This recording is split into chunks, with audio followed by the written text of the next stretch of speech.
Howdy, friends. Here we are, beautiful Sunday afternoon. Spring is back.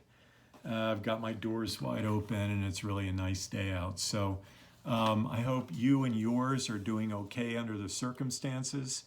I'm here by myself, so I don't have to have a mask on, so I think I'm okay. Well, I thought we'd talk a little bit about Chesnutt and Marrow of Tradition. And just in order to make a few introductory remarks here, this book came out just as Washington and Du Bois were, in the middle of their debates. What is the African American community to do in the midst of such horrific racism? We had thousands of people lynched.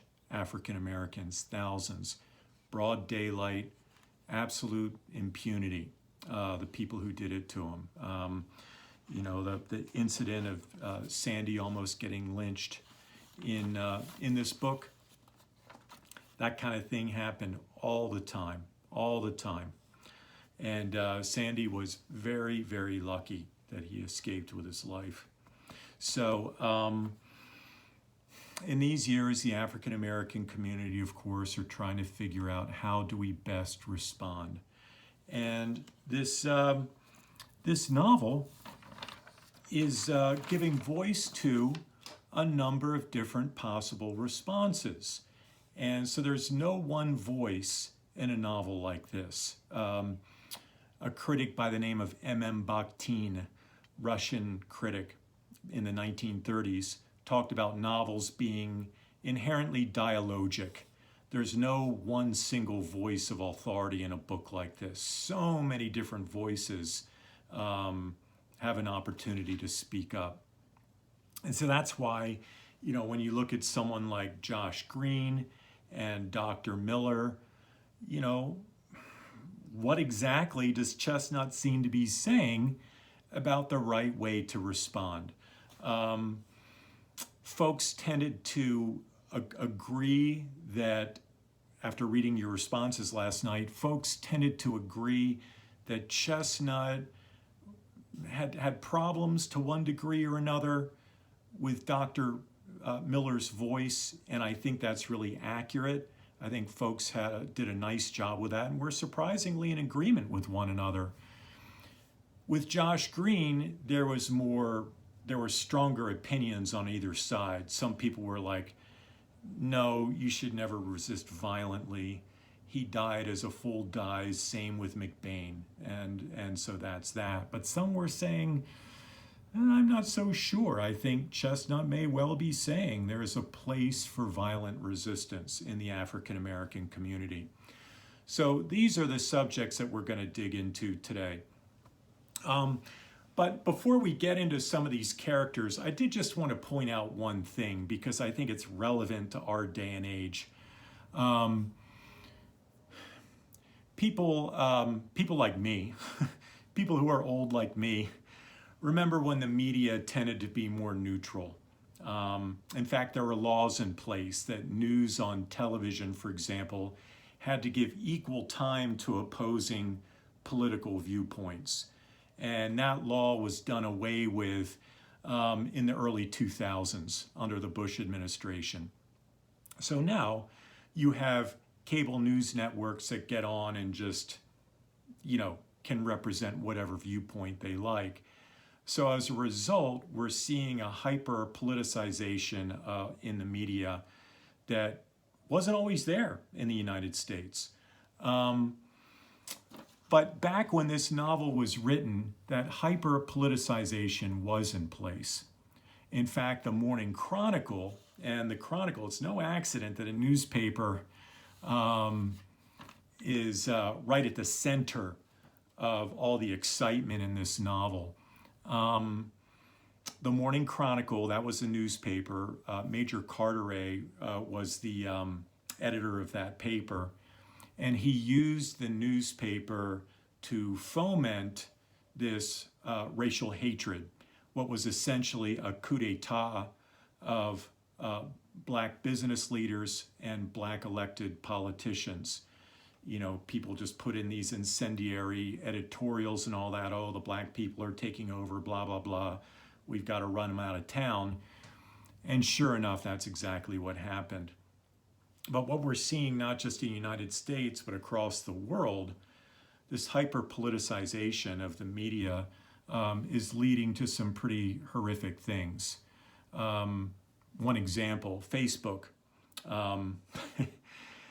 No one ever expresses any strong opinions on Facebook, do they? Never. I've never seen it. I'm joking, of course. I wish I were.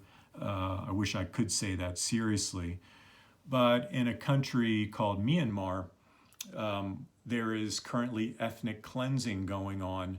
There is a minority group of Muslims named Rohingya, and they are being forced out of Myanmar into exile, forced to flee, or they're killed. And the dominant majority government is behind this. People in the military are behind this. Well, guess where all the fear and anxiety about the minority group of the Rohingya is being whipped up? You guessed it, on Facebook. Okay? So putting stuff out there in the media, incendiary language, is really, really, really dangerous. The person who says it might be just saying words, that's all, but it often incites violence. We had a case where, the coronavirus, it started being referred to as the Chinese virus or the Wuhan virus or something. And just over at the Midland Sam's Club, a couple ethnically Asian people were stabbed. So, media, if used incorrectly, can be incredibly dangerous. And we're seeing that today, and Chesnutt is commenting on that in this novel. Let me show you what I mean. If you want to flip over to page 94, this is chapter 8. Chapter 8, just about 2 pages in. I'm going to start reading in that paragraph that says that there were some white men. Okay, that's where I'm going to start reading. Skip down about midway down. Carteret and his committee began their baleful campaign. The people of the state, until Carteret and his committee began their baleful campaign, the people of the state were living in peace and harmony. So the committee, main thing that there was their vehicle for their views was the newspaper, the Morning Chronicle. And in this edition, if you have this edition, this is all based on truth. There is a newspaper in Wilmington, North Carolina, that whipped up this racial hatred, and it led to that race riot that this novel basically reports on. Those documents are in the back of this book, if you have this edition. Okay, so I'm going to skip down to the next paragraph now. To discuss means for counteracting this apathy, in other words,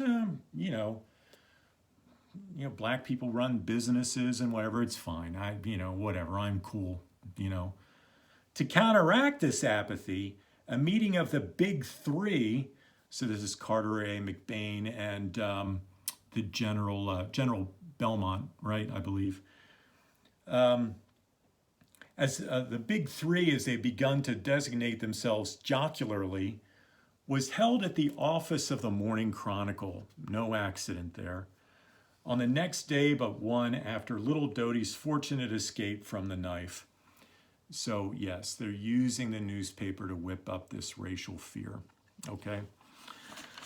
All right, and we know the effects. I mean,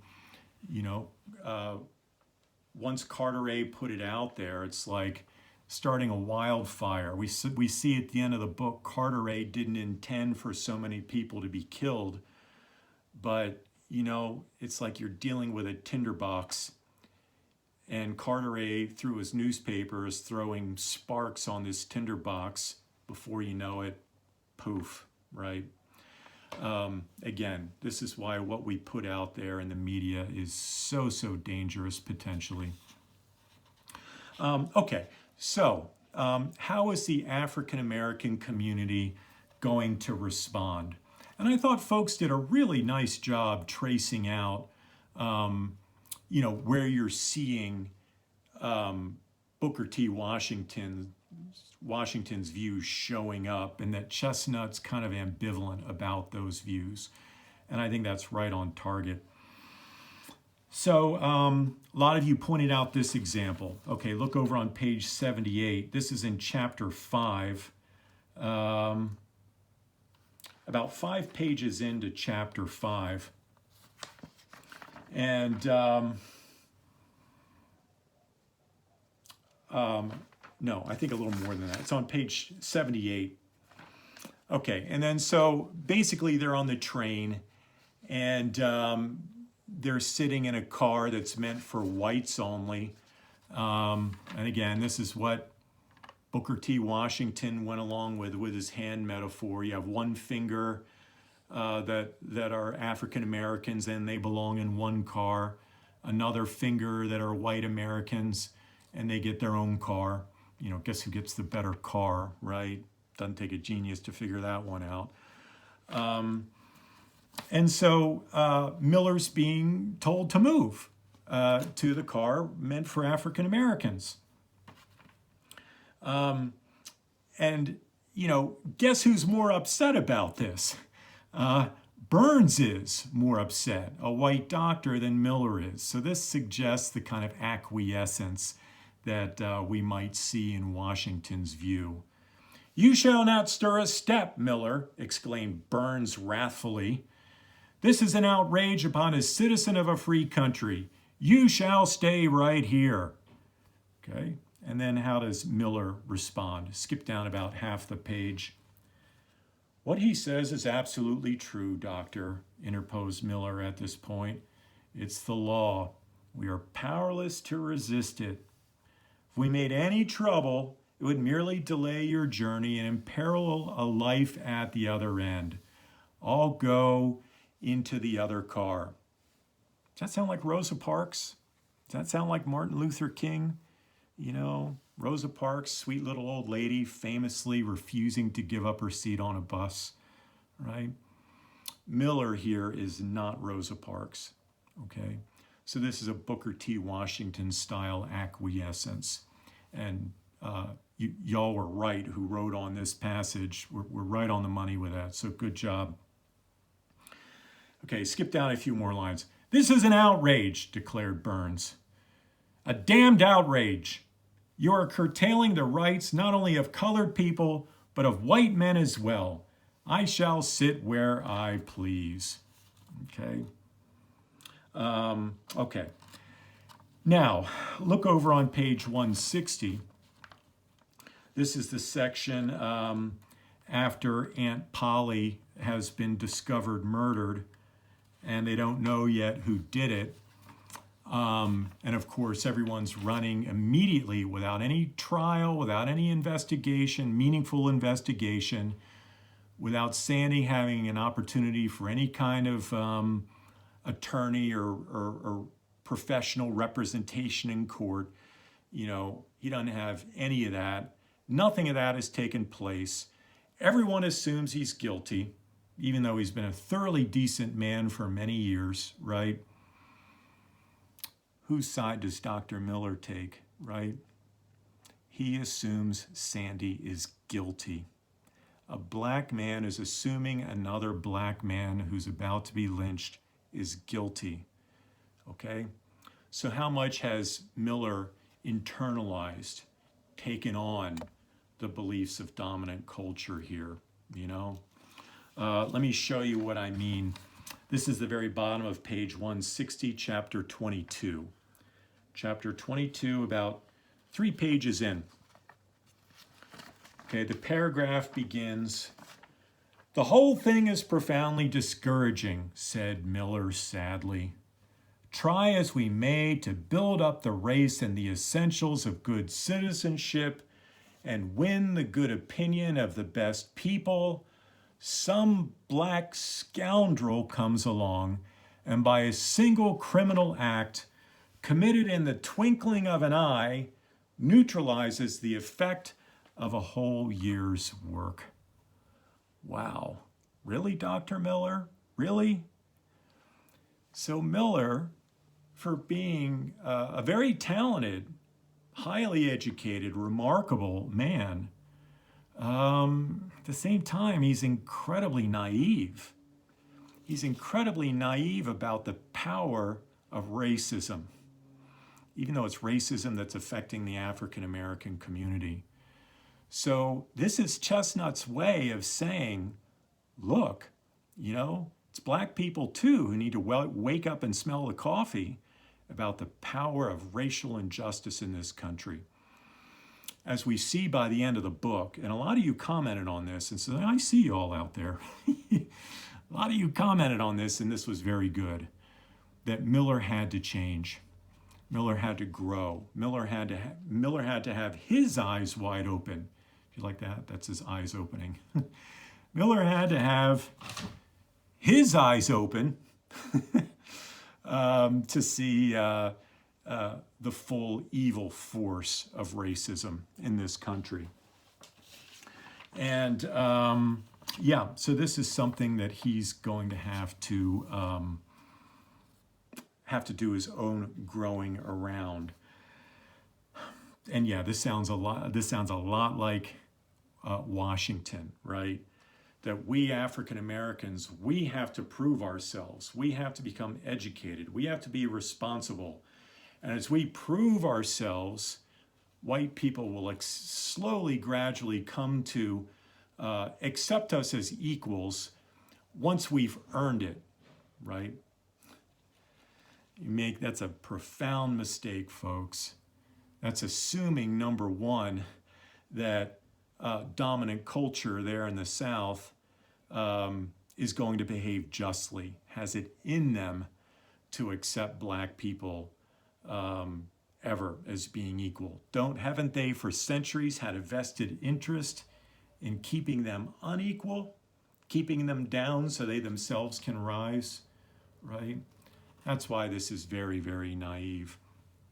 And so for crying out loud, given all the injustices that generations of African Americans have suffered in the South through slavery and then in Reconstruction with lynchings and Jim Crow laws and everything else, if anyone has anything to prove to somebody, wouldn't it be white people needing to prove to black people that they've changed their ways, that they're not going to be racist anymore, that they're going to give up their prejudice and stop being the oppressors and to apologize for their bad behavior? Once the McBains of the world can truly atone for the evil that they've done, okay, maybe we've got a fighting chance. But McBain and the others are pretty far from ever showing a shred of remorse for anything they've done. Okay, and this is why Miller comes across as incredibly naive here. He doesn't recognize just how, as the title of the book says, down to the marrow, this tradition of racism really is. It's down to the very marrow of our bones in the South. And it's going to take a heck of a lot more than black people proving themselves with being hard workers. Had they already been incredibly hard workers all the years that they were slaves, right? Where did that get them? More slavery, Okay, so I think you get the point. Okay, let me let that be the end of part one, and I'll see you in part two.